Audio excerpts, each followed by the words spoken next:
Subtopic number 2 is about GIS research areas.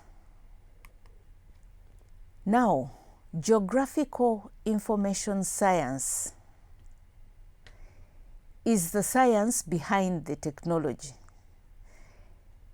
It considers fundamental questions that are raised by the use of systems and technologies. This is still in reference to whether GIS is a science or a toolbox. GIS is the science needed to keep technology at the cutting edge. Is it a multidisciplinary field, or is it a standalone field? What do you think? The National Council for Geographic Information Analysis has this in terms of research areas and ideas. They look at questions of representation. The Earth's surface is infinitely complex, as I mentioned earlier. So how should it be represented? We shall shortly talk about modeling of space. Basically, what criteria can be used to select a representation of the Earth's surface? What accuracy of representation can we go along with? Are we going to use square pegs or rectangular holes? This is very key to a land surveyor. What accuracy of predictions, decisions are we going to get based on the representation that has been chosen? How does the representation being chosen for use minimize the volume of data? And as volume of data is being minimized, how are we maximizing the speed of computation of the sufficient volume of data? How compatible with other projects, other users, or other softwares that are using the same data and performing the similar computations? And what is the compatibility with how people actually think about the world? Is the model representative? Is it cutting across? Issues of GIS research. Still, the National Council of Geographic Information Analysis looks at questions about the relationship between the representation, the model, and the user. How do people rather than machines think about the world? And how can computer representations be made more like the ways people think?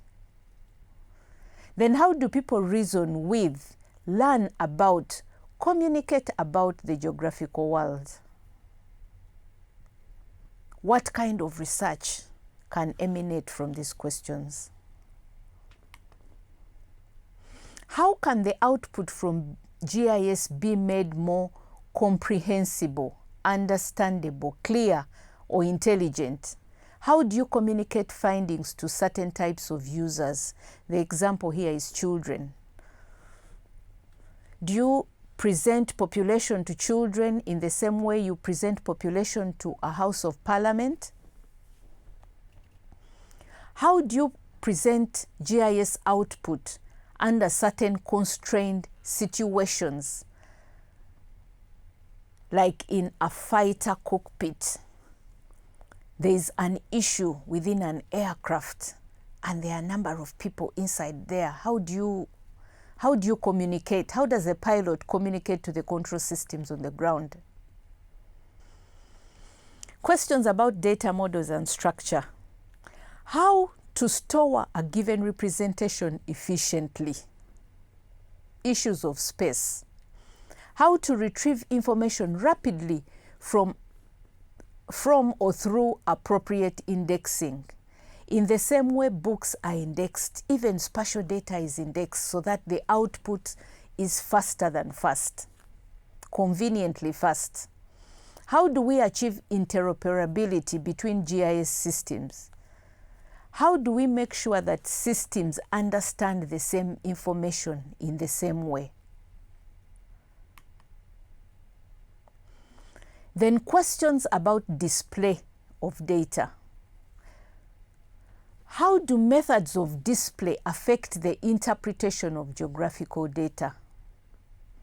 Are they enhancing interpretation or derailing it in one way or another? How can the science of cartography be extended to take advantage of the power of the digital environment? We are in the AI world. How does traditional cartography be able to take advantage or be extended to also be relevant in the digital environment, because it is rich in its nature? Then questions about analytical tools. What is the nature of human spatial intuition or understanding, and how can it be enhanced by GIS tools? How possible is it that the output of a GIS analysis can be appreciated in a similar way by the same kind of audience at the onset? What methods of analysis are needed to support specific types of decisions that are made during GIS?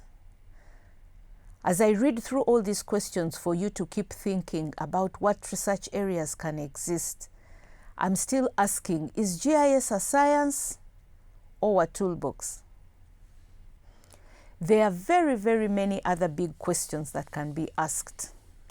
A quick look at the recent books and papers in the GIS research literature will suggest many more for us, and I would advise that you do a Google Scholar search to see what else beyond what we are speaking about now.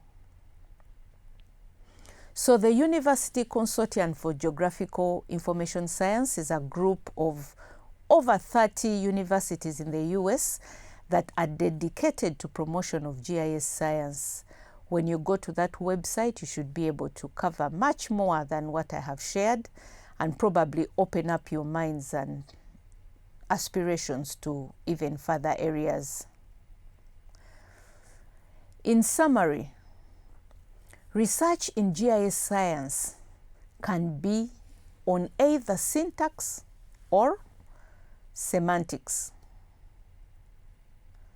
So learners with spatial or geographical backgrounds research on semantics much of the time, while those with computer science background will research on syntax. Semantics is more of language and meaning. Syntax is more of rules and procedures. But what does a bridge of semantics and syntax look like? And how interesting could research on this bridge be like? Assignment 1, Part B, has two following questions. C is, when and how does one research in GIS? How do you compose yourself to ask GIS-related research questions? Have GIS-related methodologies? Is any research that involves GIS manipulation research in GIS? Is GIS a system or a toolbox? All right. Now you are going to make 4 groups, and we shall have a presentation on the first Friday of our module. Each group will have 10 minutes maximum to present the 4 aspects. And before we end this, I would like to still ask, in summary, is GIS a science or is it a toolbox? And what research ideas are running in your mind? Thank you once again for listening to me, and catch you in the next lecture. Thank you.